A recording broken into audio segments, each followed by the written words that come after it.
কৃষ্ণ আমার দুর্যোধনের প্রাসাদ থেকে বের হয়ে চলে গেলেন সেই বিদুরের বাড়িতে।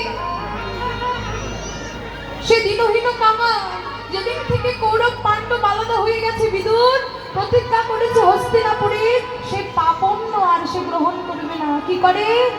দাঁড়ে দাঁড়ে গিয়ে ভিক্ষা করে, মাধুগিরি করে, যা পায় তা গোবিন্দ সেবায় লাগে, তবে নিজে সেবা পায়। সে বিদুরের বাড়িতে গেলে বিদুর গিয়েছে গঙ্গা স্নানে, আর এদিকে বিদুরের স্ত্রী পরাশরী গোবিন্দের বিগ্রহের সামনে বসে দুটি নয়নের জল ফেলে দিয়ে কাঁদছে আর বলছে, গোবিন্দ হে,